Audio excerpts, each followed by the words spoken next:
Well, welcome everyone to the last of this days/weeks INEA sessions, and those who've been on some of the earlier ones have really got some very important information, and we're going to be continuing today with important information.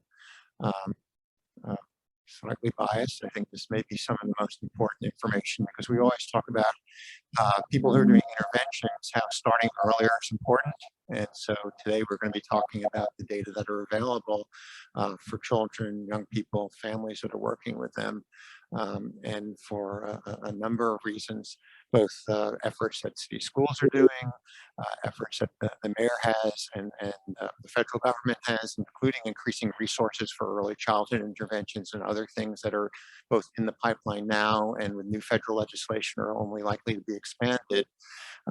Having important information both on what are the nature of the needs, how are they distributed in Baltimore City and other communities, what are some of the risk factors that might mediate or moderate the impact of programs are all really important, and that's some of what you're going to be hearing today.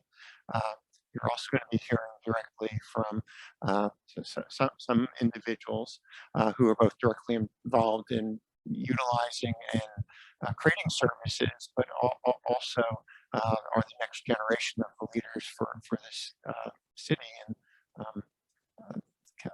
Cam, I had the privilege of having co-teaching with me a session for 70 teachers earlier in the week. As she knows, she knows herself, and those who know her know she's like a real star. And again, an example of the assets that we have in Baltimore.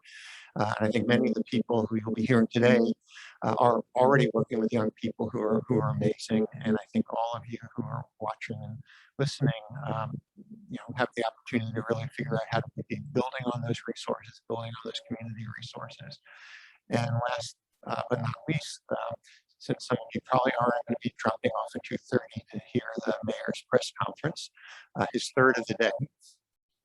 But the one this afternoon is particularly on the accountability and the engagement of both clients and young people. But some of you who watched or listened to this morning, his emphasis is on early intervention, on having community interfaces, not just professional services, but how to relate and support for families, family needs, reducing inequities, recognizing the diversity that exists in Baltimore City are all things that we're going to be hearing today.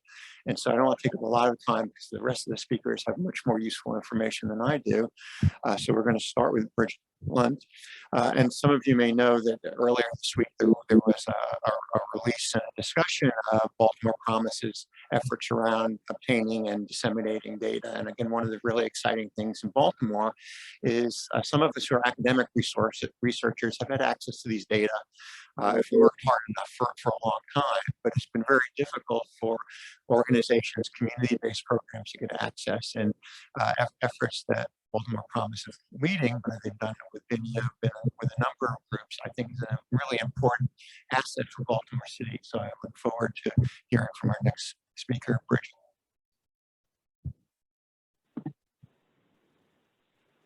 Thank you so much, Dr. Phil.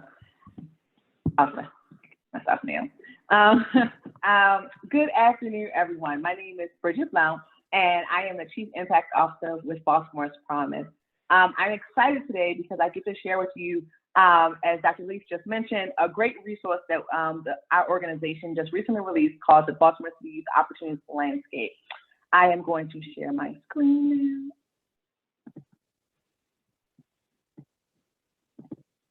now. Awesome. So the Baltimore City Youth Opportunities Landscape is an effort to centralize, aggregate, and map out what opportunities are available here in Baltimore City for young people between the ages of 0 and 24. It was really, it was not the first attempt, but it's the first attempt in many years where we really wanted to understand what are the programs that are available and what are the number of opportunities available for young people in this age range. It was really important that we, one, started this conversation in a collaborative manner. So what we did to kick off this work is in 2019, we convened more than 30 community stakeholders that included public agency representatives, philanthropic funders, community advocates, researchers, and community-based organizations. We convened them into one space to really talk about what could this project look like. If we really wanted to understand what was available for young people, what types of supports were available, and what were the, I guess, the largest number of young people that could be served by our current ecosystem of programs in the city, then what would that look like? What were the products that we wanted to look at? And so it was really a process to co-design the process as well to help determine what will be of most use to community members. Because it's not just enough to identify what are the programs available. We wanted to make sure that, as was just previously mentioned, that we also had the opportunity to provide products that community members, parents, and families could access to really identify what are the available programs in the city. So what we did was we looked at programs, we sent out a survey to identify what programs and opportunities were available between September 2018 and September 2019. So in that 1 year period, how many programs ran here in the Baltimore City and what were the number of opportunities available? It's important because one youth opportunity would equate to one youth served at or program fee. So again, we're looking to identify what programs are available.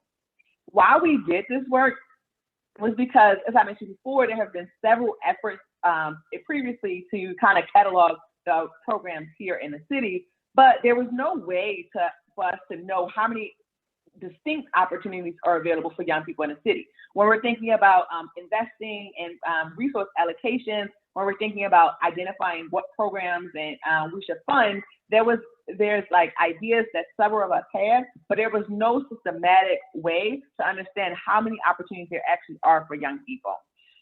We also don't know, or did not have a way for us to understand the extent to those, whether or not those programs were actually meeting the needs identified by young people and community members.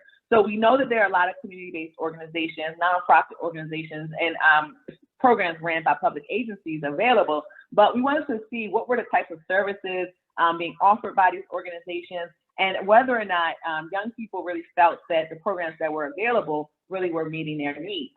And then currently there's no way, and there still isn't necessarily a way, this is our first attempt, but there's no way to continue to track information on young people and opportunities for young people in one central database that's online that anyone can have access to. Oftentimes this information is siloed. And so what we're attempting to do with the Baltimore City Youth Opportunities Landscape is to, one, start the conversation on what does it look like as a city to really collect information on what are the assets and programs available in each neighborhood across the city for young people in this age range between 0 and 24. And then so through this process, it's not just about collecting the information, so the quantitative kind of information. We also engaged in a process of focus groups and listening to young people. We listened to almost 100, a little bit more over 100 young people last fall to really understand from their perspective, what would they like to see in programs? What are activities they find will be interesting? What are spaces that they feel would be safe? And so we'll talk about that process and what we found a little bit later. Just for some context, what we know from the 2019 census is that here in Baltimore, we have about 185,000 young people, and that of those young people, majority, 30.5% of children under the age of 17 live in households that are below poverty line. And 17% of those young people between the ages of 16 and 24 are disconnected, and 13% are unemployed. So this information is really to provide context on how important it is for us to really systematically and in a structured way identify what are the support structures in place that will help reduce barriers and to support young people as they are transitioning from childhood, adolescence, and to successful adults. So what did we find? So the Baltimore City Youth Opportunity Landscape, so we had a team of researchers that really reached out to in several different ways. The first way that we reached out is via what we call data aggregators. Those data aggregators they were, the purpose of them were like organizations that currently fund large numbers of programs. So our first attempt to identify programs was really to reach out to agencies that fund or implement large numbers of programs. So from there, after that, we actually identified, because we understand that some programs just have consistently, due to historical inequities, don't have access to funding from those organizations that fund large numbers of programs. So then we did direct outreach, and that was via internet research, word of mouth, what we did was we actually called those programs directly to really identify and include their information in this process as well.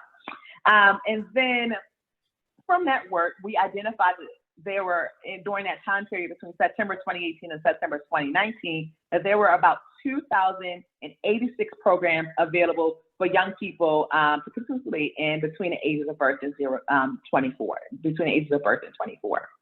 And of those programs reported that they served about 92,604 seats available. We do want to make the distinction here that of the seats that were being reported as offered, those 92,000, those are not necessarily distinct seats. They were available, but we do not know at this time, because of limitations with data sharing, whether or not those 92 seats went to 92,000 young people, or whether or not young people and families were combining seats, so that we can really understand that throughout this entire year, young people need support. And so what we identified was that there were 92,000 opportunities available. And as you'll see from our recommendation, that what we really need to do, and the next step, is to identify how many distinct young people are actually being served by the programs available. When we think about the age group with the most opportunities, what we found was that young people in grades K through 5, there were about 29% of opportunities that we identified were allocated for that age, for that grade band. And then when we look at young people between the ages of 16 to 24, what we would consider opportunities, so those youth who are neither working nor in school, that they had the least number of opportunities available of the ones that we were able to identify in that 2,086 number.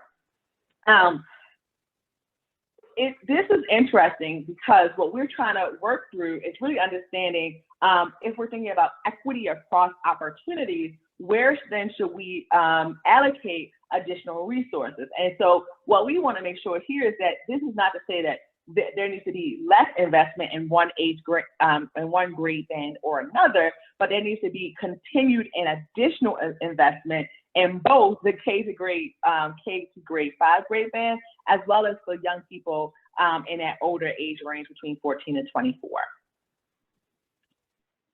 Here is a map of the opportunities across the different neighborhoods here in Baltimore City. And so what you'll see here is that the most opportunities that we identified, 56% of them, when asked what their primary focus area was, identified that their primary focus was on academics. And then the next largest one was on workforce employment. So about 13% of the programs identified that their primary focus was workforce or youth employment. Here it's important to note that though their primary focus may be academics or workforce, that many of them had multiple areas that they were focusing on. And this was just the one that if we had to select what was their primary focus, that this is what they selected. The largest program providers in terms of opportunities, it was actually the YouthWorks program. So the Mayor's Office for Employment Development YouthWorks program, which offers about, at that time during that year, 8,600 opportunities for young people between the ages of 14 and 21. When we were looking at gaps and opportunities across the different neighborhoods here in the city, what we saw is that that the highest gaps were actually found in 3 areas, which were North Baltimore, Guilford, Homeland, Sedonia, Franklin, and Northwood. And then when we look at programs that do not have opportunity gaps, just what's important here is that with the YouthWorks data, one of our notes is that all of the youth works was coded as being in that greater Charles Village area because they're typically spread out throughout the city. And so that would not necessarily be one that would be considered to not have an opportunity gap. It's just an overabundance of that youth work status there. When we wanted to look at, as I mentioned previously, how young people between 16 and 24 typically had the least number of opportunities available to them. So we wanted to kind of spotlight that information to see what was going on there. And so what we see is that for this age group, that about 20% of the programs identified of the 2,000 programs serve young people between the ages of 14 and 24. And that 44% of those opportunities were offered were workforce or youth employment programs. So the high abundance of programs that serve this target population are focused on workforce or youth employment, with 34% of those opportunities within the MOED's Youth Works program. This is quite interesting and something that we want to highlight because we believe that this is an opportunity for the community, for funders, philanthropic organizations to really think about how do we invest and how do we expand the efforts of MOED's Youth Works program to actually provide additional support to young people in this age range, particularly because the MOED's program is about 5 weeks. So we're saying that more than a third of the programs, a third of the opportunities available for this age range is this 5-week program. Then what opportunities are available for this age range throughout the rest of the year? And so how can we continue to expand the work of MOED, the Youth Works programs, and offer additional opportunities for young people throughout the year? Again, we focused on not just collecting the information, like we wanted to make sure we kind of put some context to the information. So not only what programs are available, but what are the experiences of young people who participate in these programs.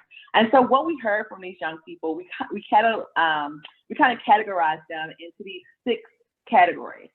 One, the young people, when asked what do they desire from programs, they wanted safe spaces that were mentally and physically, they wanted safe spaces that were mentally and physically available.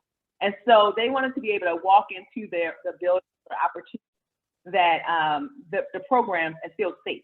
They wanted to also be able to feel like they can show up in these in the programs that they are attending and feel like they were not constantly, whether or not through peer relationships or through staff relationships, that they could relax and feel like they had to be on guard. In addition to that, they wanted youth-centered structures. They wanted places that was actually focused on young people and not just things that people thought that they should be doing. So they wanted to be able to make decisions on what they would actually be experiencing. They wanted exposure in diverse experiences. They wanted to learn new things. They wanted knowledge and skill building. They wanted the opportunity to get mentorships or to gain real life experiences. And ultimately, this quote to the left of the screen kind of encapsulates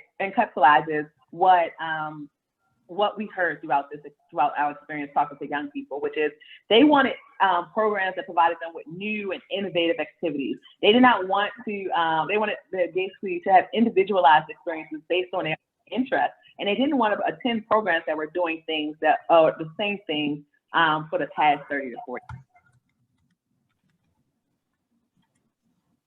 I do want to, as I mentioned before, this work was not just to do the work. This work was actually to provide an asset and something that community members can utilize. And so what I want to quickly show us is that if you go to the Baltimore City, Baltimore's Promise webpage, and you go to Baltimore's Promise / Baltimore City Youth Opportunities Landscape Dashboard, then you'll actually be able to see where anyone in the community can access, can go and see, okay, well, where are the programs actually located, what zip code that they are available in, the grade range the programs are serving, and the primary focus area of that program as well.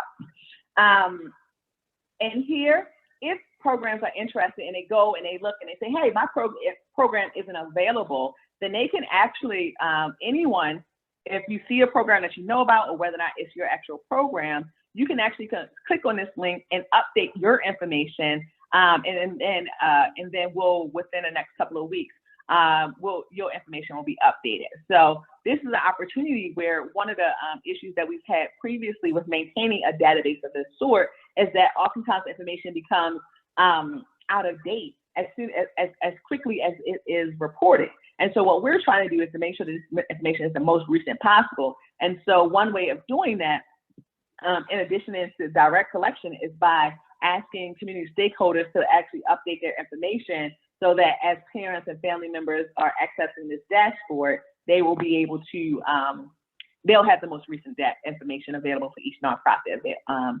currently within this dashboard. And then going back to my slideshow.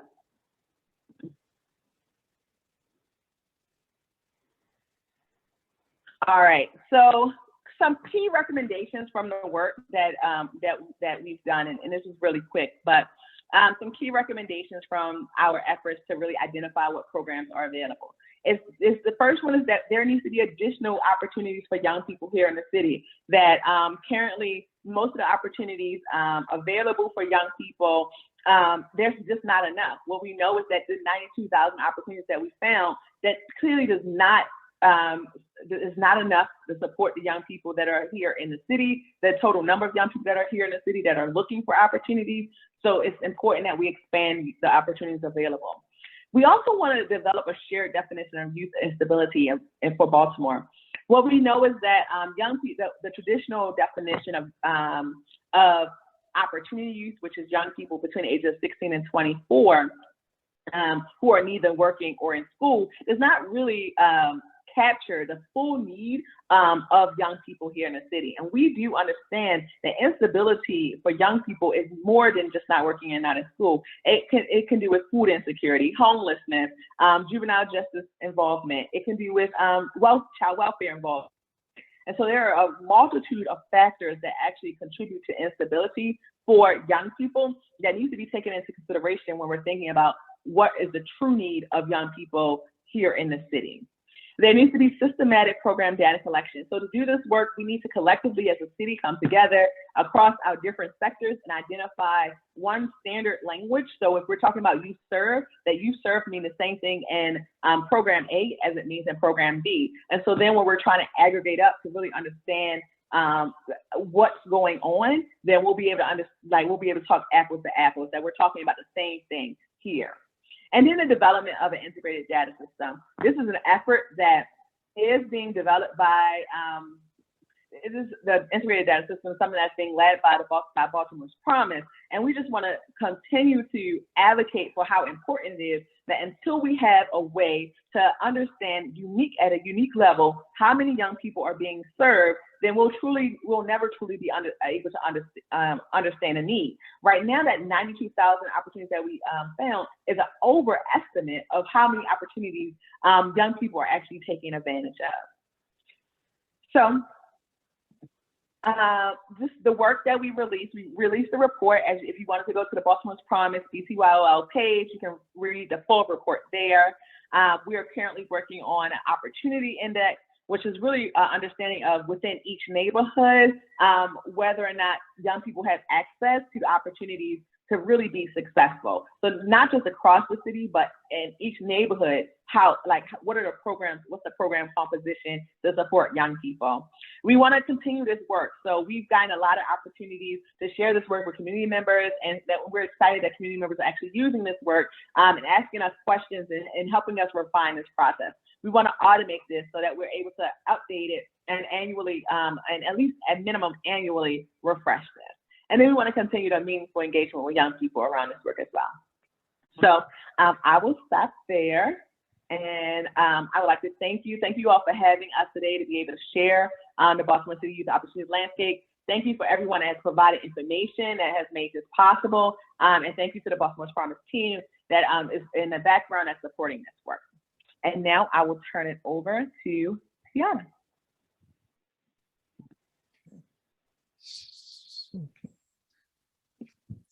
So just 1 second before Tiana, So one is, I think, this is an amazing effort and it's something that's been much needed.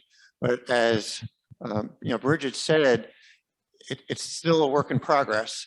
And so people need to go onto the website to make sure their information's on there. They might be funded by other people and think they got reported. They might be working in part of community schools and think they got reported. We need to make sure that we're getting all the information that's out there. And for the first time, there's a way that any of you who are watching, listening, seeing this later can check this out, both to see what's available, but also if you are delivering services and you're not on there, there's ways for getting your information on there. And that's really important. And I think this is, again, a unique new thing that hasn't been available in Baltimore for a long time. But unless all of us are participating, all of us are sharing our information about programs that we have, that we're delivering, particularly with those underserved populations, because even they may remain underserved, but if we also know who's delivering them, there'll be ways of expanding that. And with the funds that are becoming available both through the education department, through the state, through the American Care Act, that you're going to do these things. Having programs that are there in an area that's need is really going to help you increase your funding. It's going to demonstrate not only that there's a need, but you've been serving some of it and therefore have the capacity potentially to expand. And so, Baltimore's promise and its collaborators, I know it worked with a lot of folks to get these data in there, really need to be commended, and look forward next year for the next iteration and reports, and even some examples of how this has had a positive impact on how we're doing policy and practice in Baltimore. And with that, we'll move to Tiana Davis from the Center for Children's Law and Policy.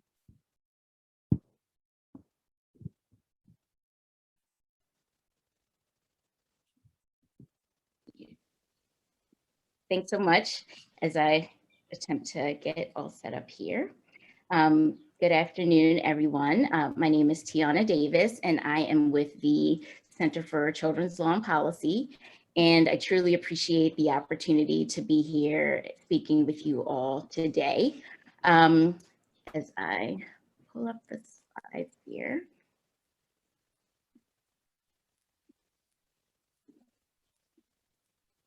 I'm hoping that folks can see that slideshow visible.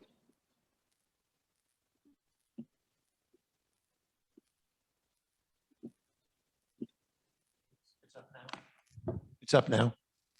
Great. Thank you for the feedback there. So again, I'm Tiana Davis. I'm with the Center for Children's Law and Policy. Here today, and I'm really grateful to have had the opportunity to hear about the work of Baltimore's Promise and the work that's being done around youth opportunities. I'm here today to talk with you all about some work that the Center for Children's Law and Policy had the opportunity to do in partnership with the Mayor's Office and the Baltimore Police Department around a specific population of young people, those young people that have come into contact or will come into contact with law enforcement and or the youth justice system.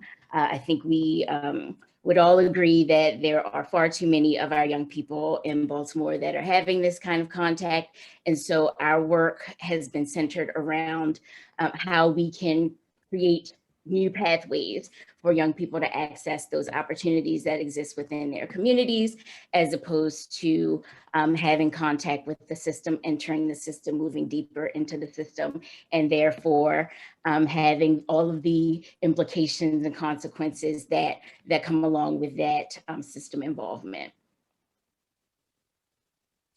So just to say a little bit about my organization, the Center for Children's Law and Policy, we're a public interest law and policy organization based in Washington, D.C.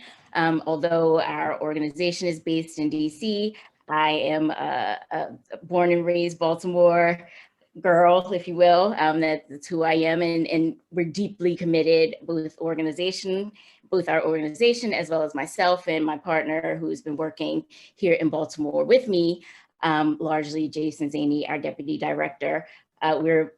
We're deeply committed to the work here in Baltimore City. I have a young child who is 13 now. And so, this work is as much about all of our children as they are, as it is about my child. And, you know, I think of all of our children as we all have to take ownership of what happens and the experiences that all of our children have here in the city. So I'm really excited about the opportunity to do this work, the work that we've done, how far we've come, and what lies in the future, which we'll get into a little bit in just a moment. So CCLP became involved with Baltimore City, had a long-standing relationship with Maryland Department of Juvenile Services through the Juvenile Detention Alternatives Initiative. And we also had a partnership with the Baltimore Police Department under a project that CCLP had in place through the Kellogg Foundation. It was really targeted in this very specific way around creating diversion opportunities for young people at the pre-arrest and post-arrest level, so that we can stop that flow into the justice system for young people who are better served outside of the system. And that involvement, that partnership with BPD came along around the same time that we here in the city, that the city and BPD were sort of moving forward with the requirements of the consent decree. You see here that the consent decree required that the city conduct a comprehensive assessment of efforts to decrease youth involvement in the juvenile justice system. Because we were already involved in that partnership, we were brought in to support the city in this endeavor. And there was a report that we developed in partnership with a broad group of community and system stakeholders here in the city to develop this report. We partnered with the mayor's office, the youth justice system, DJS, city schools, BPD, obviously, lots of community partners, university partners, and so on. So it was a broad group of stakeholders that the city was very intentional about pulling together to engage and to guide this process. There was a application process and everything that anybody in the city could be a part of. And so as a result, we were able to issue the Baltimore Youth Diversion Assessment that occurred back in April of 2019. And for folks probably remember, there was a lot going on back in April of 2019. And so, but we still put out the report, and there, you know, just because of some of the leadership changes and things like that, there were a few bumps in the road in moving toward implementation of this report. But we are there, we're doing it, and the work is getting done. And I'm very happy to report, as you'll see a little bit later, that young people in our city will benefit from the findings of the report and the work that all of the stakeholders collectively did to create new pathways, create new opportunities for young people outside of the system. And you see here, the link is available. The report is on the Baltimore Police Department's transparency website. It's really difficult to navigate, and that's a really long link. So if you Google Baltimore Youth Diversion Assessment, it should take you right there. And I just want to say, I'm only going to be able to talk about one small piece of this report today, but if anyone has the time or opportunity, I would strongly recommend folks take a look. The Youth Diversion Assessment, as you saw in the language from the consent decree, it was really a very broad in scope. So the goal was to identify opportunities for young people outside of the system and to service young people outside of the system. And that's really looking at every decision point from the very front end at the pre-arrest stage, where we engage BPD, school police, schools, probation, and folks in the community, all the way through the system to the point where the prosecutor's office is making a decision about whether to prosecute a case and move it forward. We did not, in this report, look at the adjudication and post-adjudication stages, simply because once you're at that level, you've missed your opportunity to divert. young people. There are opportunities to serve young people in the community, and that in the least restrictive ways in those very deep end settings, but our focus was really on how can we create as much opportunity before or at the very beginning of a young person's involvement with the system, so that we don't see all of the consequences that we know can attach once that system involvement occurs. And so you see here just in blue the areas that we focused on in this report. I'm going to talk today mostly about the work that we did at the pre-arrest and post-arrest level, largely because in our view at CCLP, and I'm sure that many on the call will share this view, the best opportunity to keep young people out of the system and to keep reduce involvement with the youth justice system is at the beginning. And we want to leverage those opportunities as much as we can before the involvement happens.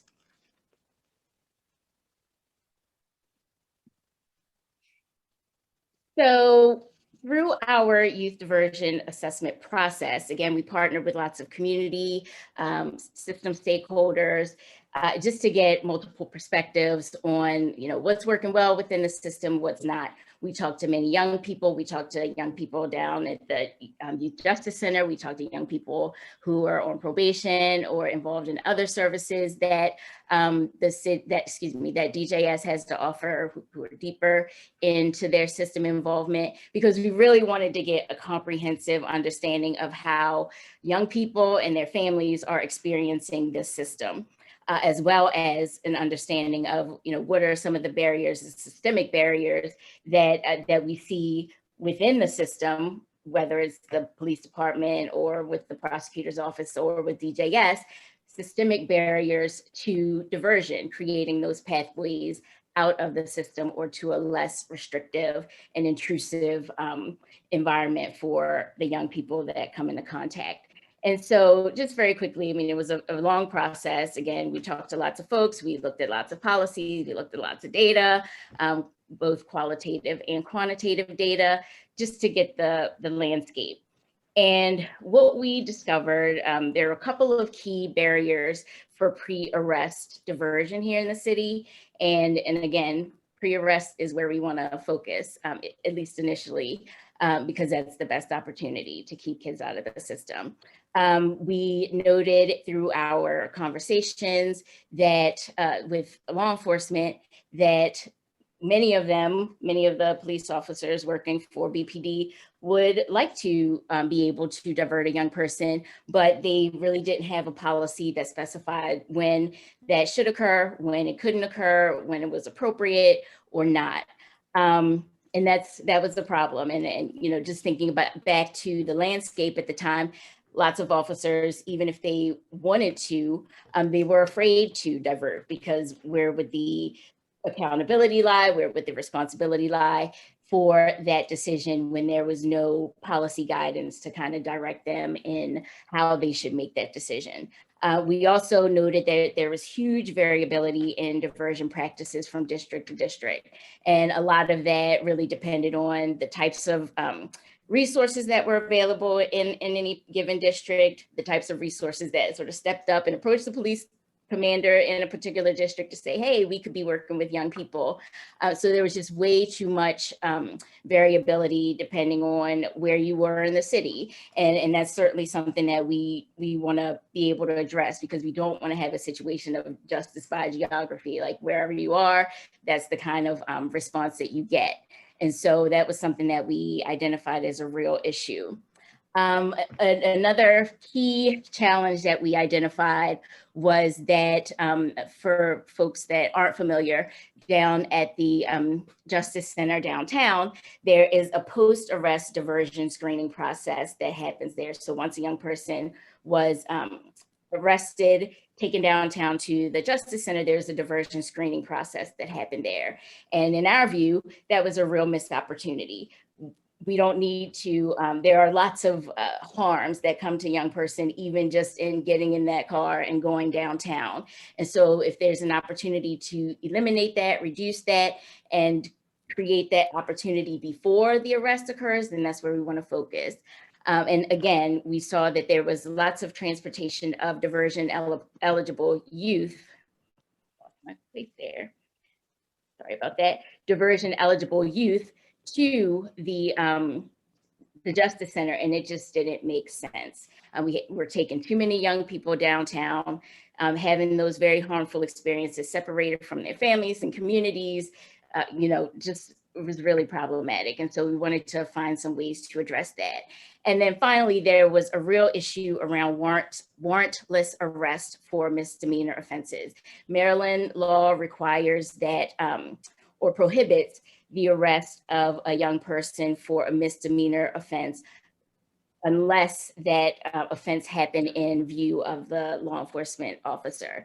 And what we were finding is that lots of these types of cases were being arrested, even though they did not occur within view of the officer as required by law. And so that was a real opportunity, again, for enhancing diversion for young people.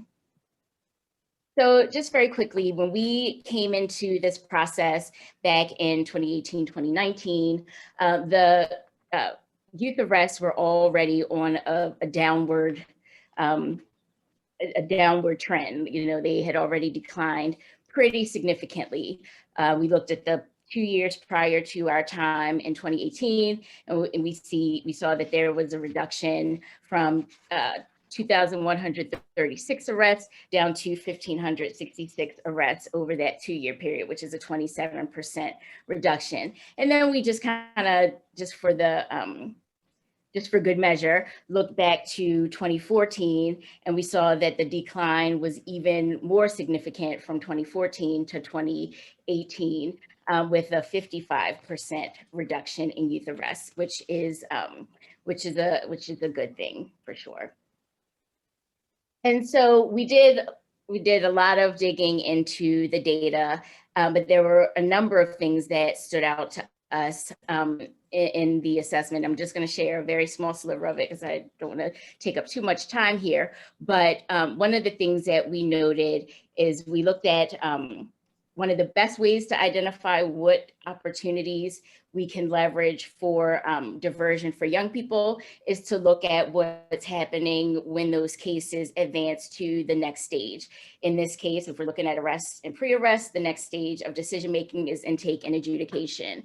And what we found when we looked at the data there is that young people in Baltimore City were much more likely to be authorized for formal petition when they got to Department of Juvenile Services intake and have that case moved to the prosecutor's office, much more likely regardless of the type of offense. So we have crimes of violence, felonies, and misdemeanors.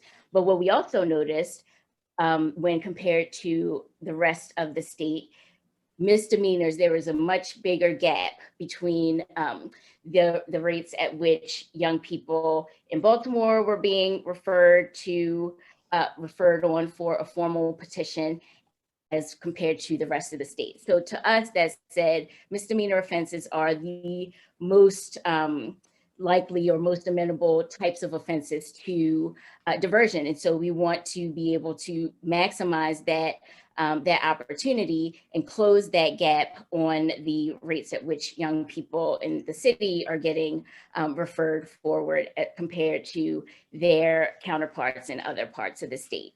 And again, this is what, when we look at data in this way, really looking at the justice by geography. When our work at CCLP is always focused on racial equity.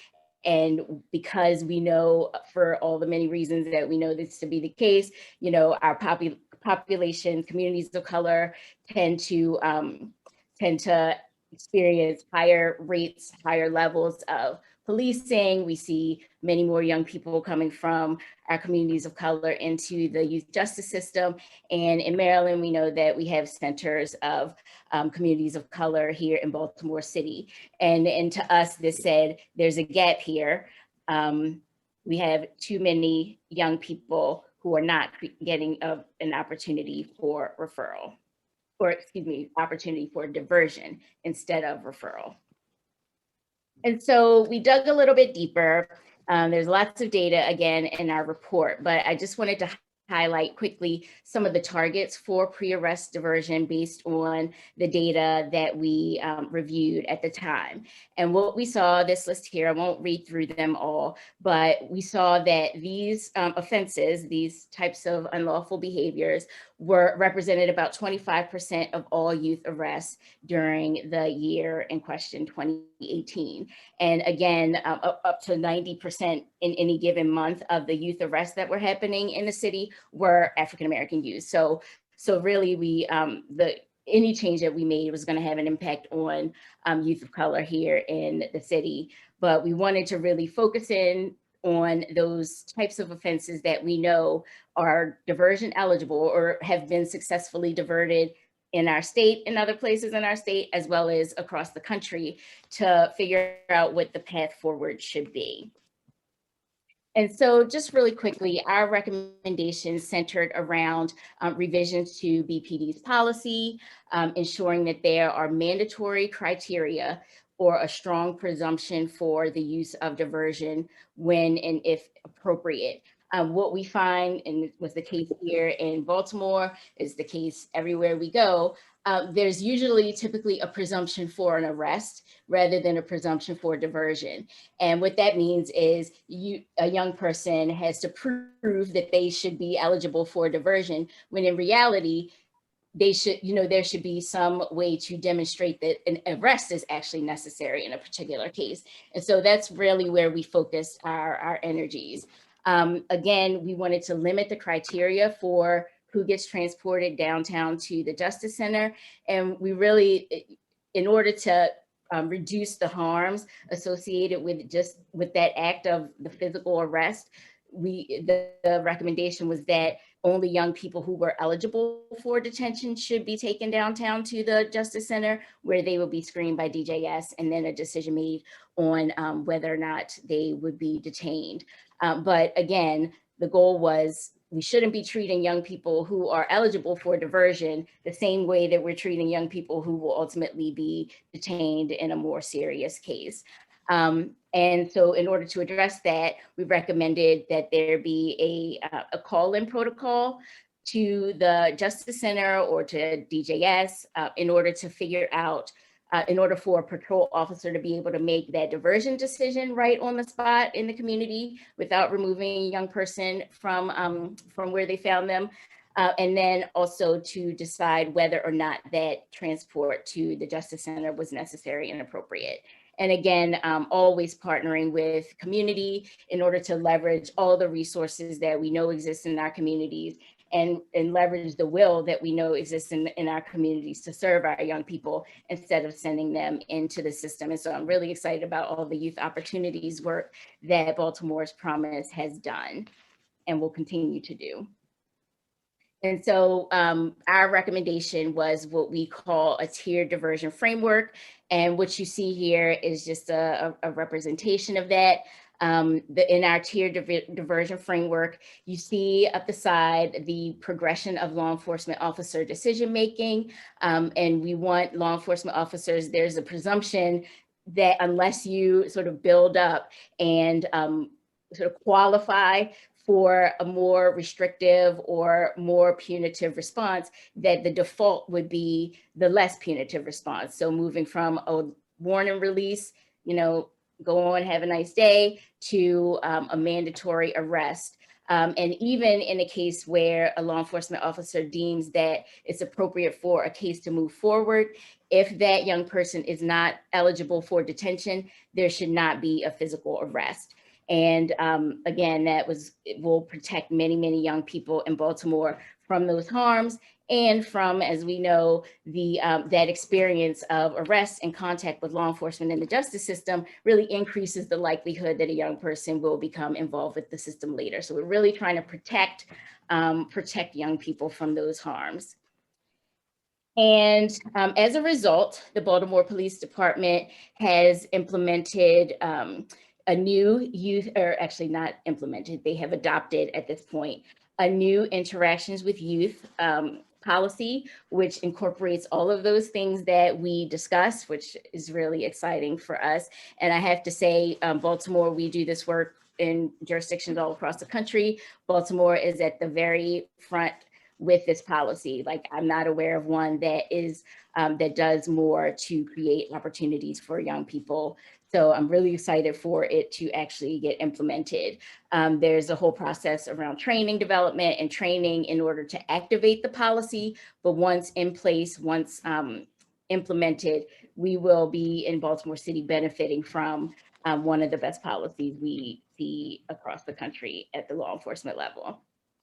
And just to close out and show the connection between some of the arrest, the opportunities that we identified for diversion and the new policy, you see in the triangle there, that's an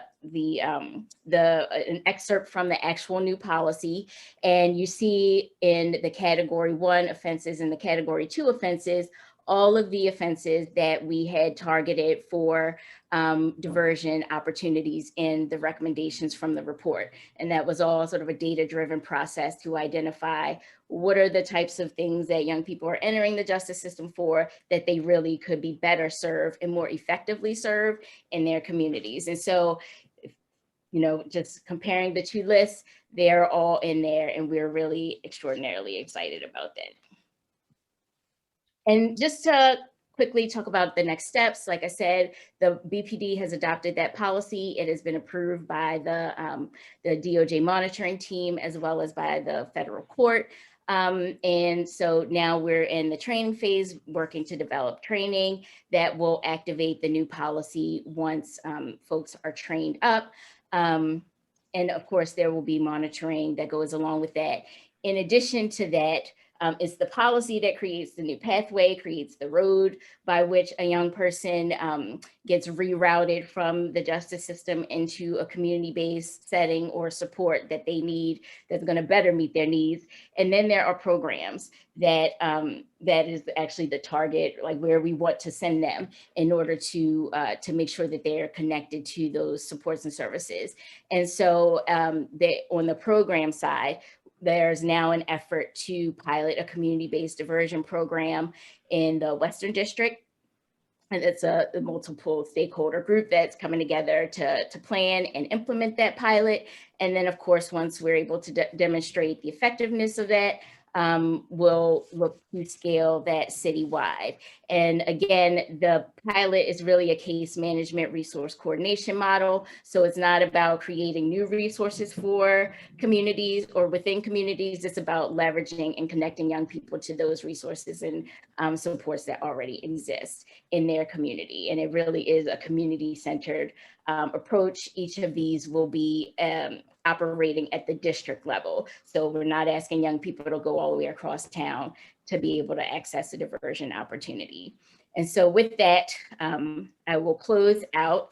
And if there are any questions, happy to answer. Great. Thank you, Tiana. I'm not seeing any questions right now, but just to emphasize again, one, it's nice to hear that there's a program that even people called in to evaluate Baltimore City Police are just have defined as a positive, sort of model program. I think, again, looking at the data as it's coming, it was also mentioned that there's going to be a collaboration in the Eastern Police District, excuse me, the Western Police District. That's a really very multifaceted community police collaboration with both diversions, early interventions, supports, bringing people back from prison effectively. Many of them have young children or police children themselves. And so looking forward, looking at the children's data is going to be really important, but it also emphasizes that there's opportunities.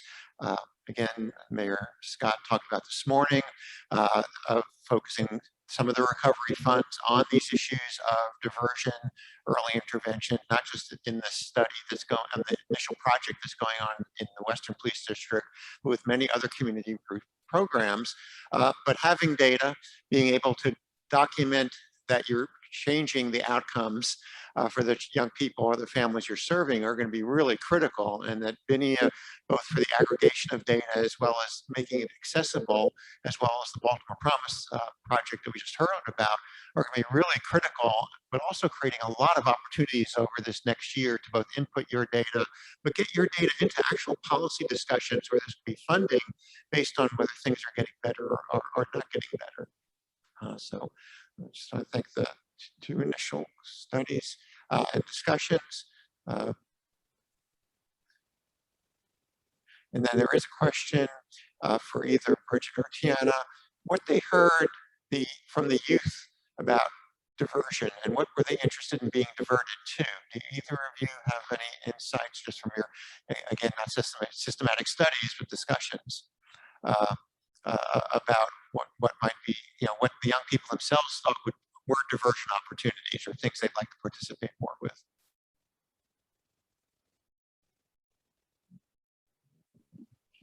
Sure, I can speak to that quickly. And ours is a little, at this point, a little dated, our conversations with young people. But two things that we heard pretty clearly were that young people wanted the opportunity to be connected with programs and supports that didn't basically require require them moving into the justice system. And that's something that we heard from families specifically. With young people, we heard specifically around some types of behavior that they were having contact with law enforcement for, particularly some of the challenges around motorbikes and sort of loitering, things that in other types of settings would it seem like is not really a crime. Like just being outside in your community should not be perceived as a crime. And having the law enforcement having those opportunities to confront young people with something that they really felt like needed to change. And hopefully with the new policy where diversion, where trespassing is something that's just going to be a warrant and release, it can take some of the tension out of those types of interactions. Great, thank you. And again, also another place, because we're talking about diversion, many of the people we're talking about are going to schools, and Baltimore City school system is trying to expand its opportunities for supporting youth, both educationally, but also in social development. So again, those of you who are watching that have programs, it's important to make sure that you can get your data in the Baltimore Promise data systems, the BINIA data systems, the other data systems that are there, because there is ongoing planning that's going on, and hopefully ongoing resources, at least in the short term, for trying to expand those programs to get more positive trajectories for our youth. So again, I want to thank the first two speakers. And then Sarah, can we bring on Sarah Wallace, the director of iCARRe Research Center?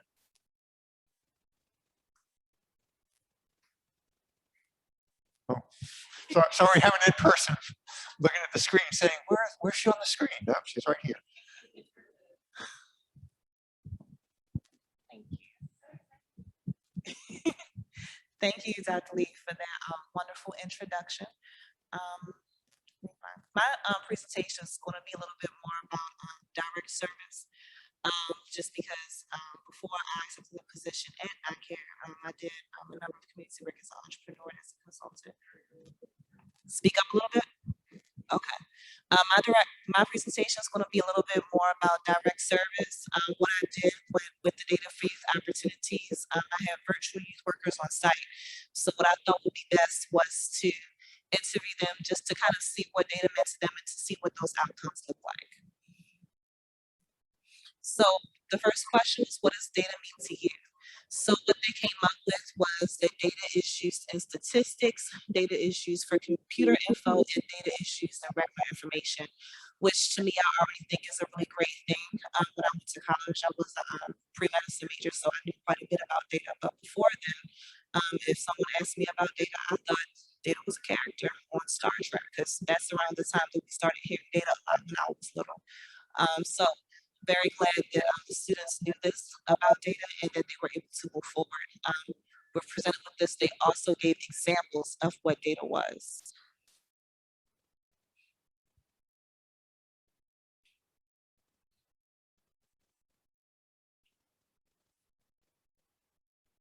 Thank you. Thank you. How do people use data? People use data to become more self-aware. As an example, the statistics with most young adults, they use those statistics to help them provide different events to make sure their trajectories remain what they want them to be in life. They use data to determine how to best help their community and their families. And they also use data to empower themselves and their organizations. So specifically with this group of young people, what we've been focusing on is leadership and service with the community. So since we've been focusing on those things, we've been using data in different ways and seeing how those different leadership outcomes not only just help themselves, but the people around them so that they can continue to advance. Next slide, please. The personal experience with data, as we went into more detail about that, I wanted to make sure that we knew what those examples were. So the first example I gave them was the accelerated program with grads to careers so that they would become more aware of different opportunities in case they did not want to go to college when they graduated high school. School systems, as we know as adults, they use data in different ways to help them out with their performance measures, to get funding, different things like that. We also broke it down to figure out how sometimes their attendance and how sometimes their behavior can affect them with those data and statistics, and how it can determine what trajectory they are on during school. Data also helps out with grants. Sometimes, different schools and profit organizations use funders like the NEJC Foundation to make sure that they have different money and funding for different projects and programs that they would like to do. For opportunities and fun, I put the Baltimore City Youth Fund because it was an opportunity where different people were on the board for that. We also had a number of planning sessions specifically focused around having youth having their say, making sure that we implemented their policies before that came out. I also included the East Baltimore Research Project. That's a personal data project that I'm on in East Baltimore, where we're collecting data specifically to give to the community so that they have it at the end and to empower those residents as they move forward. For fun, sometimes you can use data for that. As a result of networking at those two, a friend of mine, Launcher, and I were able to have some of the fellows from the Frontline Solutions team to come to Baltimore and do a travel accessory with us. So we gave them a whole retreat, bus tour around the city, and we were able to take some pictures in Graffiti Alley. That's the picture up there at the top. And at the bottom, that's myself, my assistant director, and one of my other fellows from the Johns Hopkins Urban Health Institute funding program. That was the day that we put on a really big Thanksgiving celebration. We fed over 100 families, and the reason we were able to feed over 100 families was because we had data to say that we needed to feed them. So without those lists, without those resources, and without that data to present, we would not be able to have those types of events also at the center. Another example of an opportunity right now at the center, we currently have a hybrid program of 11, I believe, youth workers. We have 3 youth workers on site, and then we have about 10 more youth under the age of 21 also working with our summer camp, with us personally, and manning our snowball stand. So we have about 30 leaders in the building during the time that, summer camps and other opportunities are scarce. So they're all in the, learning with us, and we're very proud of them. Next slide, please. How can youth use data for themselves? So this was a really important question. When I asked this question, they asked, well, really, where is the data? So of course, when they asked where's data, I referred them to data. So we went through a number of the statistics for that, how they can find data to help them figure out what their businesses are, what their nonprofits are, if they want to do a number of projects. You can really find the data if you want to do all of those things. So if you want to advocate specifically for yourself, you can find what statistics, of course, are available in your neighborhood and in your community. Use those to advocate for more programming, more opportunities. And you can take those as far as you want to, right? You can empower yourself by making sure those things are followed through by continuously tracking that data. Again, you can use it to create almost anything. And you can also build awareness around data and how it affects people. So some of the examples of that, first is the Dream, Create, and Inspire Tour. That was founded by a good friend of mine named Wallace. He lives in Denver, Colorado now. He's from Baltimore. and he used to be a rapper, right? So what he did with his program is he moved to Denver, first of all, after graduating from the University of Maryland, and then he created virtual songwriting workshops. And then he brought that to different cities around the country. So they've actually been to Baltimore, Houston, Philly. I think they went to Dallas as well. And when he finishes with that data that he collects from making that music with the kids, he produces songs and movies with them to elevate them and move forward. So it's a really, really great program that a lot of people, if you don't know about it, should definitely look into. Another one that is really appreciative is the Be More brand. The Be More brand was created by Keith Jones. He is a youth at Micah that I had the pleasure of being able to mentor a couple of years ago. His brand actually is one of the nicest local brands that we have. He creates almost all of his messaging himself, and he has his own website. It is about to just graduated from Micah actually this year. He's a Micah graduate, okay, and he's had a brand for 4 years. Two examples of that still in Baltimore as well. One is I Am Mentality, which is a boys mentoring program. They do virtual workshops, leadership, grants, and things like that. They teach financial literacy and things like that to young men, I believe ages 8 to 14. So specifically with that organization, I'm very humbled and proud to say I get to teach financial literacy to some of those young men as they grow along their path. So they definitely make sure they pour a lot.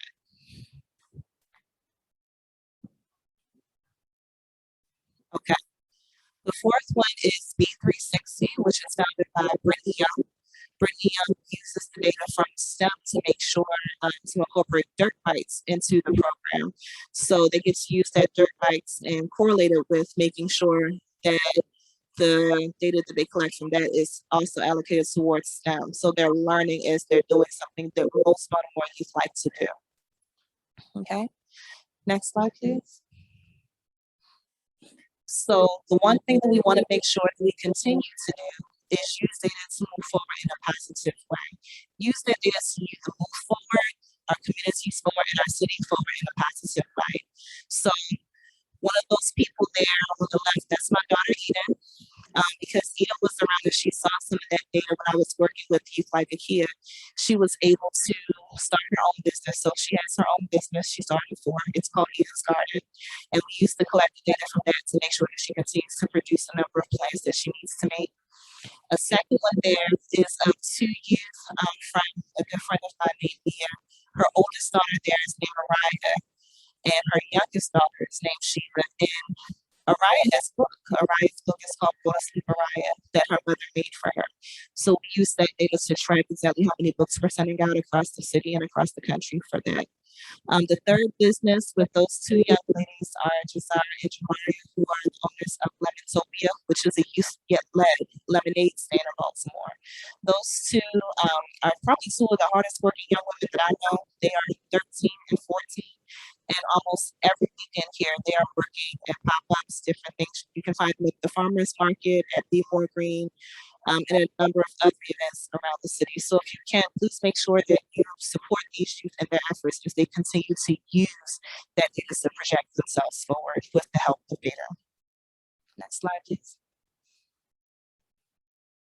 Thank you for the presentation. I appreciate you guys giving me that time today. If anyone would like to email me, my email is there. My website is www.visionslife.net, and my phone number is 443-863-9601. Thank you, guys.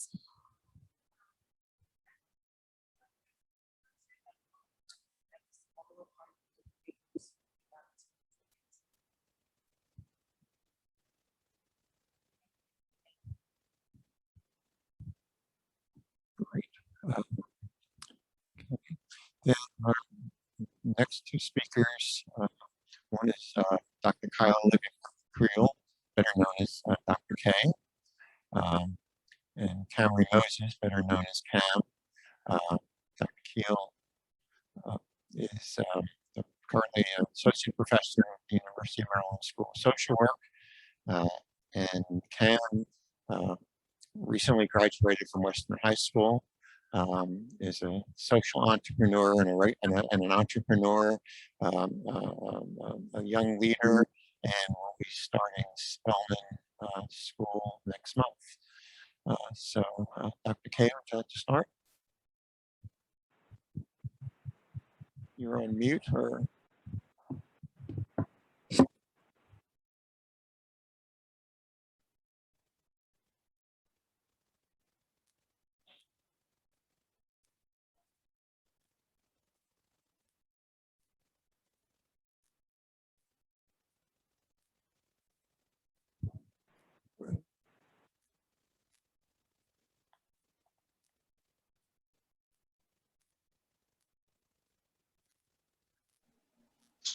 Okay, y'all. So Dr. K is having some tech difficulties, so I'll just do a quick run through of what I'll be talking about. I'll mainly be talking about some of the involvement that I've been having in different organizations such as Healing Youth Alliance and HeartSmiles, how youth like me in Baltimore view this data, or how sometimes we even have limited access to the data, and a variety of other things. So I'll just get started.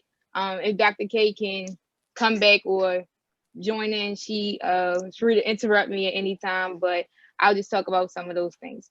So I've been here since 2 and just watching other people's presentations, and I think data can sometimes be very overwhelming, especially when you don't know how to analyze it in the right way. But I'm here to tell y'all can work your way inside and go out. So you will be collecting some data that may be small, mainly about like engagement and things like that inside your organization. And it might be smaller in numbers, so it might be only like 4 or 5 people participating in a survey and things like that, but that data still helps. So from that, you can take your data and look at the bigger things, because those things do matter. So how much percentage is it for organizations involved with pre-K through 5th grade and things like that? Those things do matter. However, if it seems overwhelming, it's completely okay to work your way inside and go out to the bigger things. Some other things I wanted to touch on. First of all, I didn't even introduce myself. Let me do that. So hey y'all, my name is Kamri Moses. I prefer going by Cam, like Dr. Leaf said. I'm involved in Healing Youth Alliance as ambassador. So on cohort 1, we have 2 cohorts, so like about 20 ambassadors right now, and we address mental health in the Black community. I'm also a HeartSmiles Heartbeat, the best youth promise in Baltimore, and I'll kind of tell you why I feel like so excited about both of those, Higher and HeartSmiles. Just graduated from Western, so I'm a proud Western alum. Dove love, if any doves are here or watching the live or anything like that, show us some love. But I'm involved in a lot of things, y'all. If y'all ever need help with anything, mental health, entrepreneurship, anything like that, I'm here.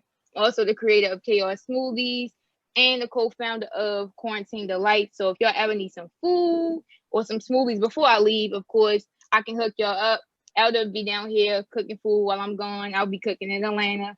So y'all can still support Quarantine Delight's Chaos Smoothies. I'm still figuring out. All right, to get back on topic though.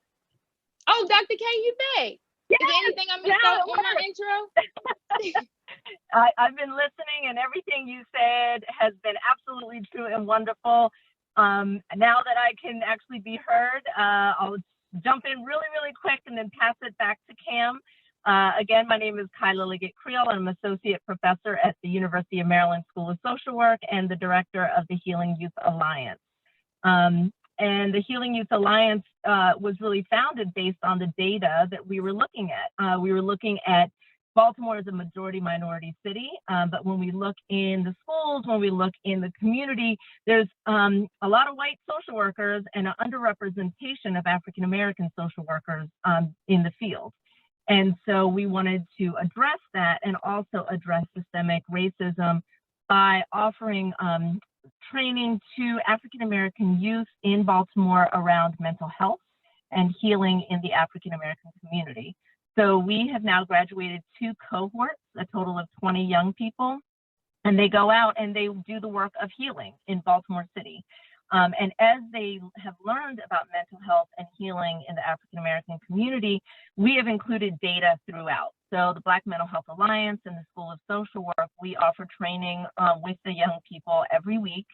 And we do it virtual, and in that training we include data so that there's some, understanding of what the issues are, and understanding how to work with data. And then as the young people create their own presentations to offer out into the community, every presentation includes data to help tell that story. So they marry the numbers and that quantitative important piece, but also include, the real stories of their lives and their experience.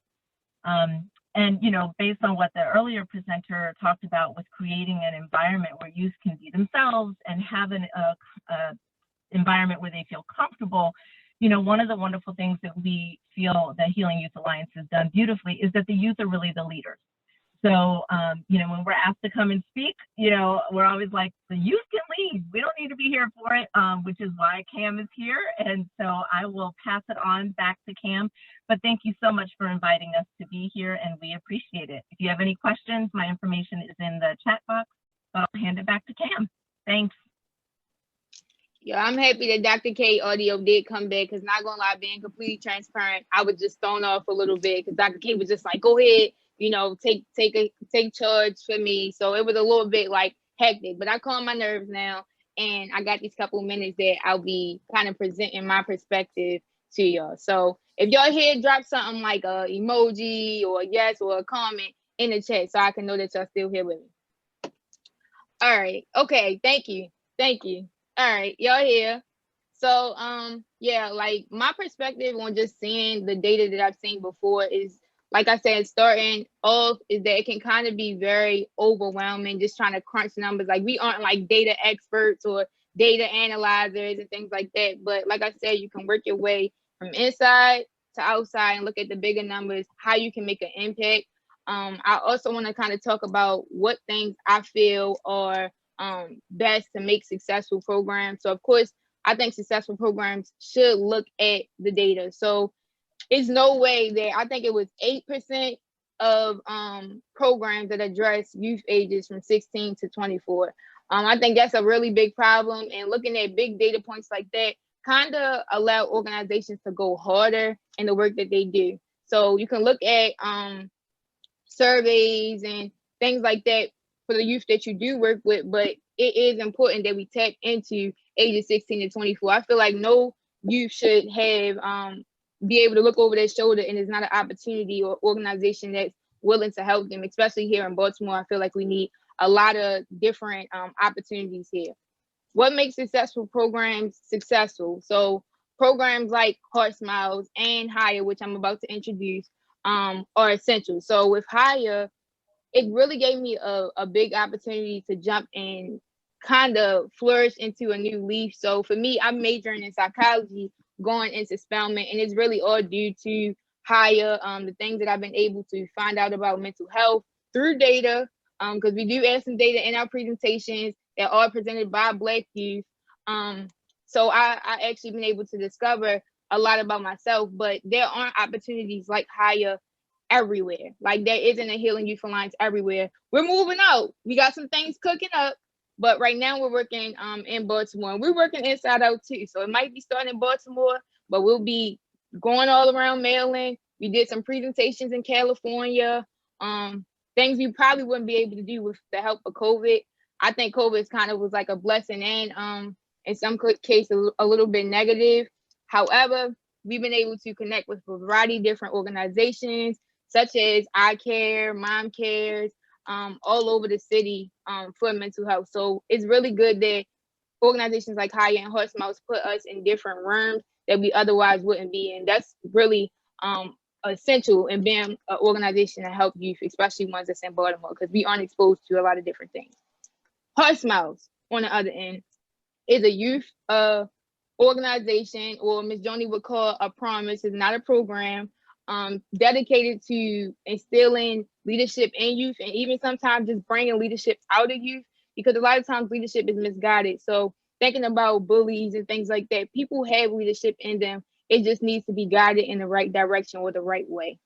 I've been able to be in or across tables with people like Mike Bloomberg because of HeartSmiles and Ms. Joni and all of the wonderful things that she's been able to afford youth. Being an intern for the mayor's office, meeting a variety of different people, even having success sessions, always spaces for us to go and talk and just share and be our authentic self. Like sometimes, I don't know how y'all really view this, but we can get on our sessions on Winning Wednesdays or Thriving Thursdays and have our bonded on, because it's just such like a welcoming atmosphere, or not a program, because like I said, it's a promise, but we're able to be very comfortable and be our authentic self without being judged, because we're all like family.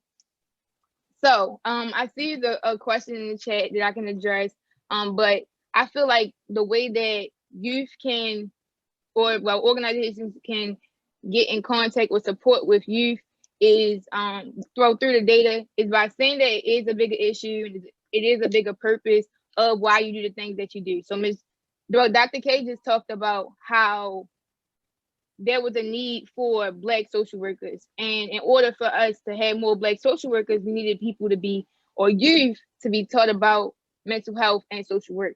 And in order for us to address that problem, which any business organization does, Dr. K created a program that's long lasting, because Healing Youth Alliance, I've been involved, since we started. I was originally heard about it as a mental health first aid, which isn't, anything that's ordinary, a program like no other, but gave me the opportunity. So looking at the data, the big numbers, crunching them and figuring out how you can address the problem, because that's what any organization or any business does.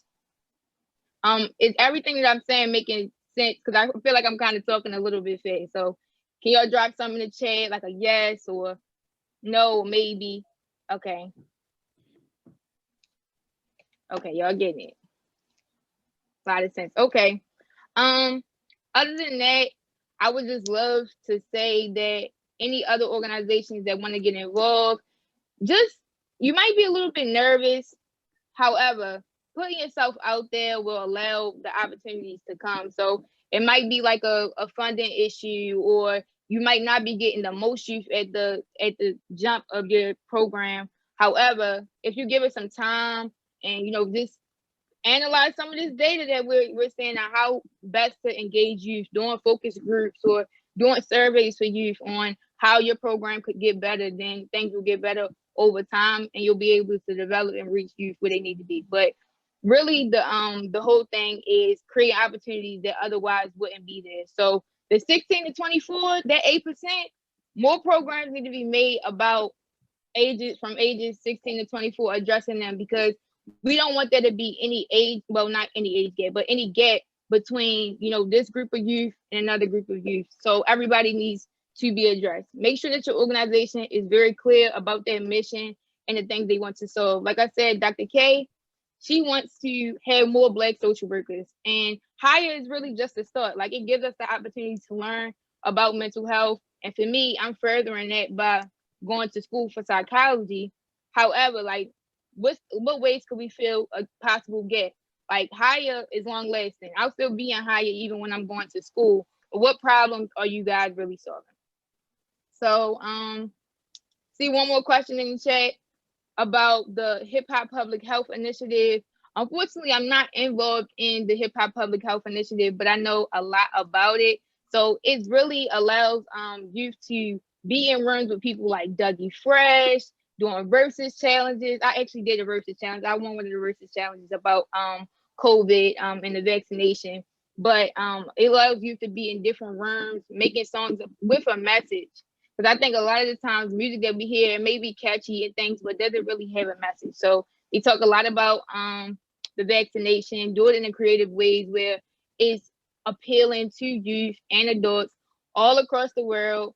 I think Elder and Tay Bands and Charles, they're on that project or that initiative. And if y'all have any other youth that want to hear more about it, I would probably direct y'all over to Elder, Charles, and Tay Bands. But is there any other things that y'all feel like I could address that I may not have addressed in my presentation?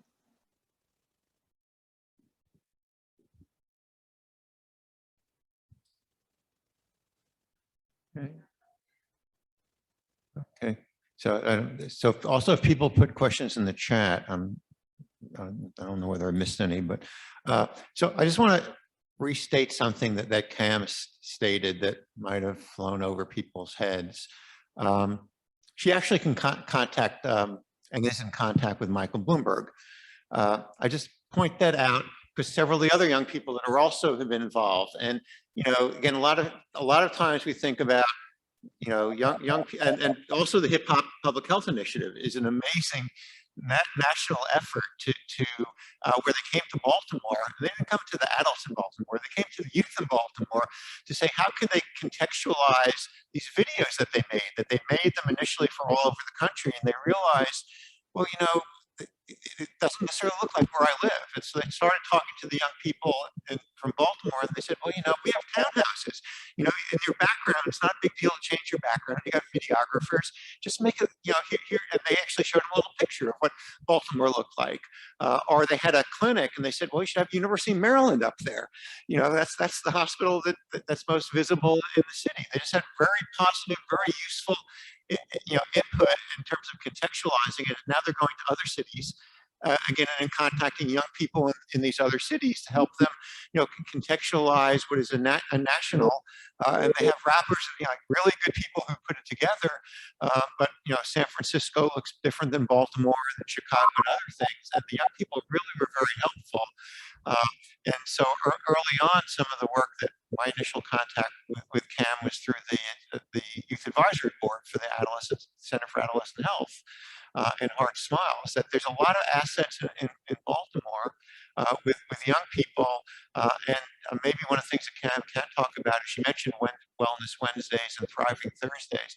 There's actually, you know, a YouTube program that people can just go on and watch and see, you know, listen and observe to what hundreds of young people are interacting every single Wednesday, Thursday, and Friday, very positively, constructively in terms of both what are the questions they're asking, but also what are the answers they're getting from each other, because they have young people both running the programs as well as participating within the questions. So I don't know whether Cam, you might want to say something about that, and then whether Dr. K also, I'm assuming there'll be a cohort 3.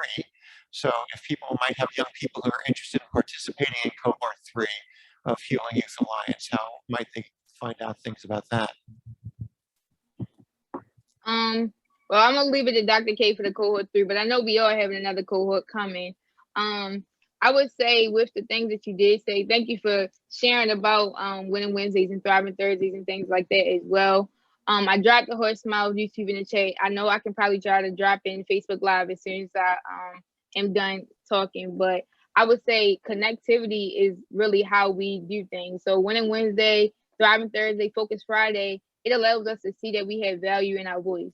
We do success sessions Monday through Friday, 10 a.m. to 3 p.m.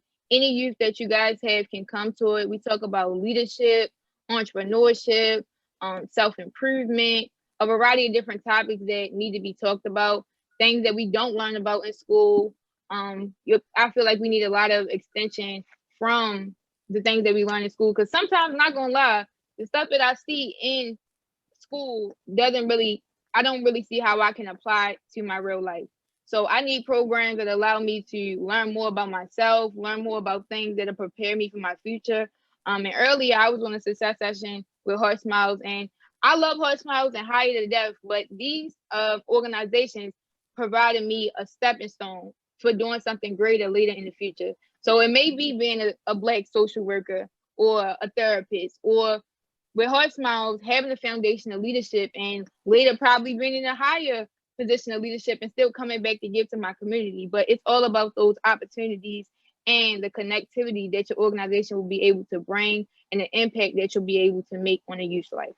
So I'll give it over to Dr. K so she can talk more about cohort 3 and maybe how some of your youth can be a part of that, because higher opportunities are no joke. So that's how I got here with y'all today. A couple ambassadors have been like in the rooms with Biden administration, big opportunities, having us bring our own seat to the table, but also giving us that leg up or that step up for having our chair brought to the table. So, Dr. K.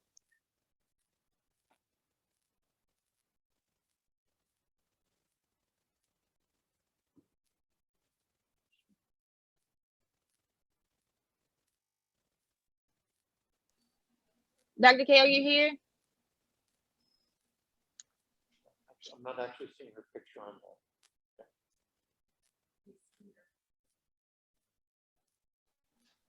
Okay, well, I'm just gonna put Healing Youth Alliance in the chat.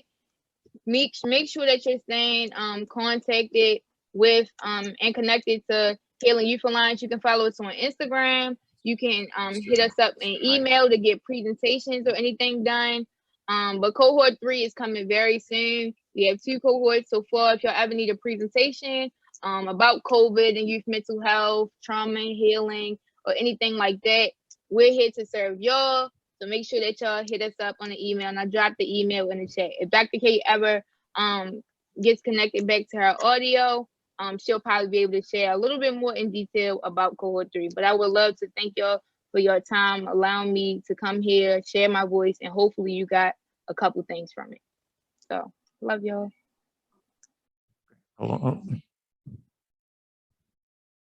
Thanks so much, everybody, for being here. I had a general question for all of our panelists, and particularly Tiana, with the data that you showed, that there was a dramatic decrease in youth arrests pretty much after the uprising here in Baltimore.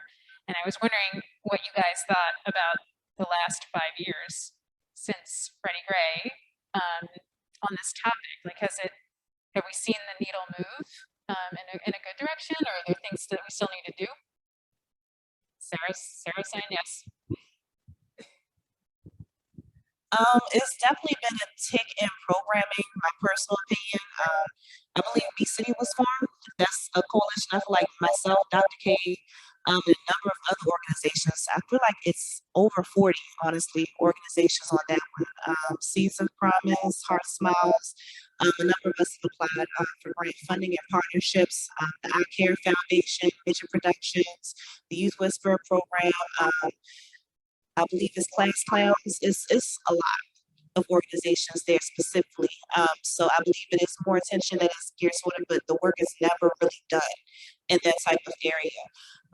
We always need more programming for youth, regardless of how many programs that we have, wherever that tick is always more youth that need help, that need things to happen, that need assistance, that need support, that just need to see somebody's face. Like, if we're going to be honest and real about that, like, I have my virtual students. Yes, I see them online every day. It's a perfect example, right? I have them for 4 hours. After that time is over, they give up. An hour after we finished programming yesterday, one of them literally came into the center. Okay, came into the center and said hi. I said, hey, what you doing here? Like, I know you're one of my virtuals. I'm glad to see you. And he said, I just wanted to see your face and see what you do and see you in real time. And I was just so touched that he came in just to see me, because I know they see my face. I know they're tired of it, okay? They see me all the time. Sometimes they see you, Miss Kamri, because we turn into some of your sessions on Youth Works and stuff. So, and we also look at Miss Joni sometimes too. So we definitely look at other things going on. But he came to visit me just to see what was going on. And I noticed he was one of the older ones. He said, that he had some issues in college. So I told him about, our accelerator program, grants to careers. I told him how to get into college again if he wants to graduate. And I told him if he needs help, come see me again. His grandfather lives 2 blocks up the street.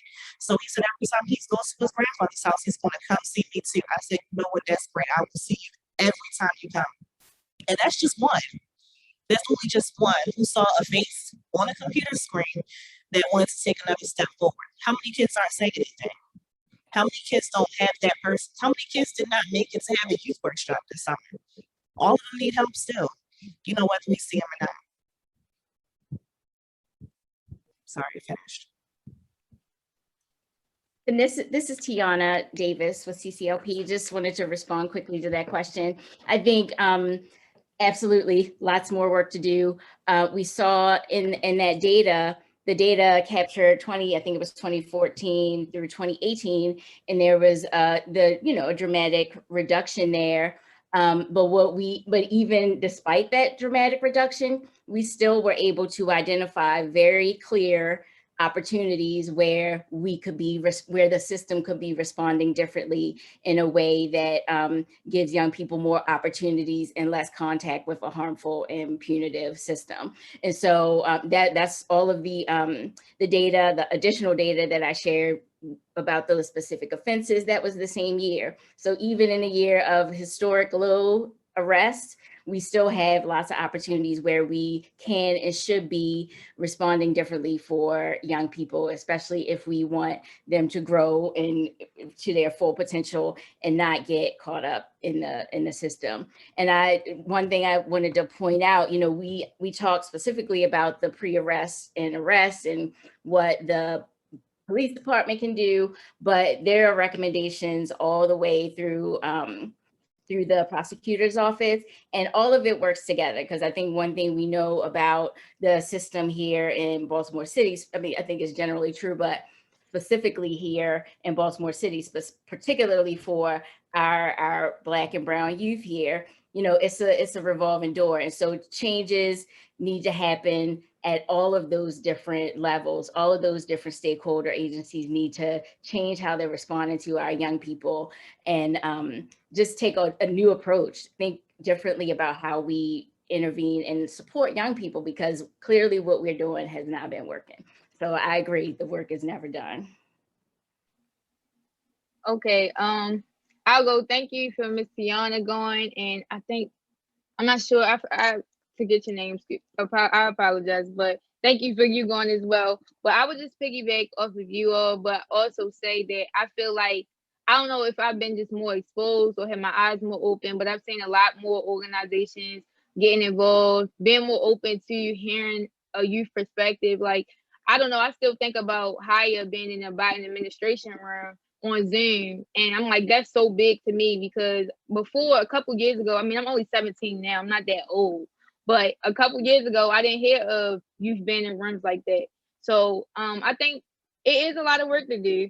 Yes, and that's what Ms. Donnie said earlier. She's actually celebrating the 6-year anniversary of HeartSmiles tomorrow, and she's like, she can't celebrate because she doesn't want to celebrate something where it's still youth out there that are losing their lives to things such as gun violence or not being able to be guided in the right direction. So it's definitely a lot more work to do, but I feel like organizations are definitely being more open and creating more things or more places for us to actually take part in and share our voice in. So I appreciate all the organizations that are able to touch youth, even if it's one. It always starts with one, but you'll later make a bigger impact. So I think it's more work to do, but we got this. We're going to keep it going with making an impact on youth here in Baltimore and all across the world.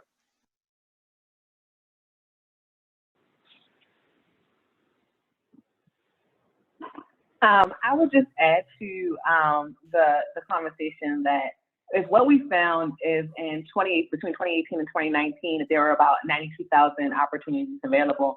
Just think about the number of opportunities that are necessary now with the pandemic and a re-engagement into school. And so even though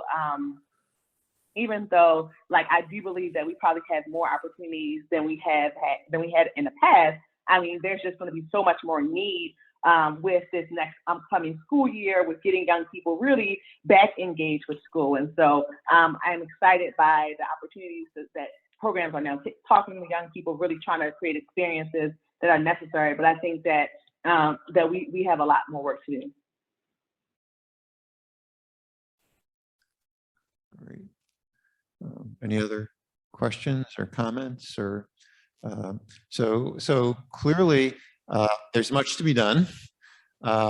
As Cam said, and I think everybody would agree, if one thought about literally only 3 or 4 years ago, it was very rare to even be talking to the young people, nonetheless actually have them actively involved in many of the organizations as they are with the people you heard from today. They're you know, it's not like they came and asked them a question. Many of them are working very closely with young people, and the young people are raising what the next questions are.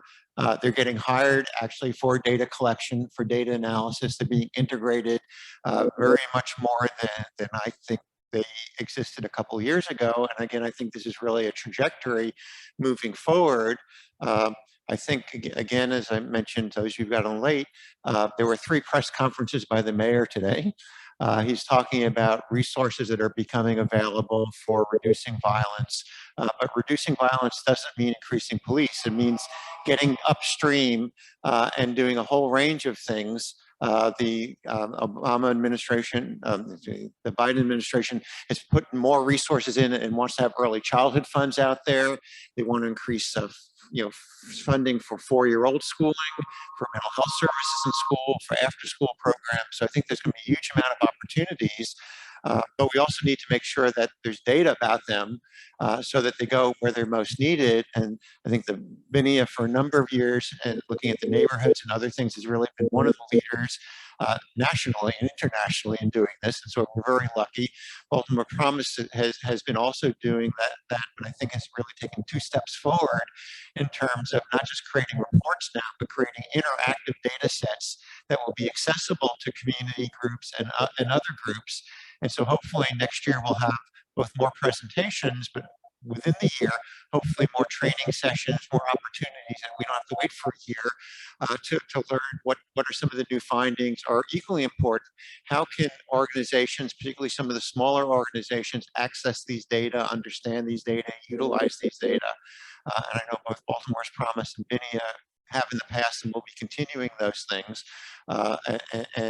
So again, I'm really thinking, as one of the data wonks, I mean, I think that there's going to be a lot more coming out, but I also am hopeful that we're actually going to have more outcomes, because we're really looking at what data really matters and involving both young people, but also neighborhood people, community people in terms of what does this mean? What are the successes, but what are the barriers for making it more successful? So I think that, there are things that are going to be more positive. And the last thing is, I think, and as people have mentioned, the COVID pandemic has done 2 things at least. One is it's gotten us all more sensitive to our colleagues, our neighbors, what's going on with them, because we've observed them at home dealing with their children, sometimes dealing with their mothers or grandparents or other kind of folks. That there is, we and us are now much more linked together because we've just observed with lots of people that we sort of knew and were friends of, but sort of in our meetings almost consistently, their lives and other things, and they've observed our lives in ways that just hadn't happened before. And I think we'll be going back to some things that were more effective in person, but I think we've also developed the capacity as this, we may go back to, this is mixed method. We have some things in person, and we also have lots of people watching on the internet. Maybe next year there'll be more people in person, but I think, it's easier for some people to be able to get on the internet, to watch these data, to download these data, and then in a chat room, be able to put in a question and get it answered directly, that we have ways that we're comfortable using now that we weren't 18 months ago. So I think that I'm really looking forward to next year's Data Week. Hopefully, even if we can do things in person, it won't become a day, it'll still be spread out. But also the reports and the activities from the Children Law Policy Set, the iCARRe Resource Center, and many of the other presenters that were on earlier this week. So I just want to thank Seema and all her colleagues for really putting this together and making it happen. I think it's really critical and has been valuable in the past and will become increasingly valuable as we move forward. Any other last questions from any of the participants? And if not, some people will be joining us at 4 o'clock for the fun part, or the virtual, I don't know, virtual eating and drinking, smiling at each other. Oh, Dr. Leaf, I have a question. It's not like nothing heavy though, y'all. Go ahead. What's the first thing that you guys plan on doing in order to get youth more engaged? Like with that, whatever, it could be big or small, like whether it's like reaching out to them one by one, or doing a big call out to a whole bunch of youth across Baltimore. But what's the one thing that you guys want to do first in order to get youth more engaged and start applying that data? Okay, well, the first thing I'm doing is at 4:20 today, I'm meeting with the Youth Advisory Board and HeartSmiles to talk about what kind of things they think needs to get done and that they themselves would like to do as youth are returning to school in August and September. So we don't have to wait 6 months, 8 months to hear things, both it's working that there needs to be more of, but also what are some of the gaps. So I'm going to be discussing with the young people there about their thoughts and are there things that I can do to help them get implemented? Other people? I feel like the first thing I'm going to do is continue to show up. because if I don't show up, nobody else is going to be present. So I think that's a call for more adults to first and foremost show up to make sure that we are here to receive the youth that is speaking. One of my good friends, Aaron, said that his son came into the room when they was talking the other night, and he started talking louder and louder, and they tried to talk over him. And he looked at his son and he said, "How many times are you going to keep saying what you're saying?" And his son said, he looked in his face and said, "Until you guys hear me." So I feel like we want to show up to until people actually hear youth, until I want to see more youth doing different things. I want to make sure every time that we have somebody, youth has the thing. And we have a youth assistant named Destiny. She runs almost everything. We can give her almost all the tasks, and she's 16 or 17 years old. If we leave the building, she's even okay. And when I say we, I just mean maybe me or one other person. There's always adults in the building. But as we continue to show up and make sure that we're present, that'll make sure that we continue for youth to be heard. So the next biggest event that we'll be having, I believe, is the So Fresh and So Clean event with more Baltimore, us, the iCARRE Resource Center, and Seeds of Promise, and a number of other organizations in Drew Hill Park on Saturday, August the 7th. We're going to have a water warrior fight because we want to make sure that we don't say specific terms. And it's a ceasefire event for you to show up to and have fun from 12 to 8. This is Tiana Davis again. I just wanted to respond to that question. So, I think there are, I mentioned this earlier, the BPD's new youth interactions policy. What I didn't mention, and I mentioned that it was one of the best I've ever seen. What I didn't mention is that it became one of the best I've ever seen because there was an intentional effort to get feedback, solicit feedback on that policy. So BPD has a website, they put the policies up there and people, I guess, happen upon it and offer their feedback, but in partnership with folks in the community and through that website that we were able to solicit a lot of feedback from communities of color, from young people on that policy. And you can actually see, if you follow the link that I shared in the chat to the policy, you can see where the changes that were that came from young people came from. And I think that was one of the big contributors to that wonderful policy that we will see implemented very soon in the city. And then also, as a part of that, because of that commitment, because we've seen how the product is so different with that input, now there's going to be intentional effort around engaging young people more strategically and, bringing them in and creating that space, like taking the step back so that young people and folks in the community and families can take a step in that they want to take and that they have been asking to be able to take, but we just haven't gotten systems to step back in the development of that training and in the implementation of the training that Baltimore Police Department officers will receive prior to implementation of that policy. So I think it's going to be a completely different process than what folks are accustomed to.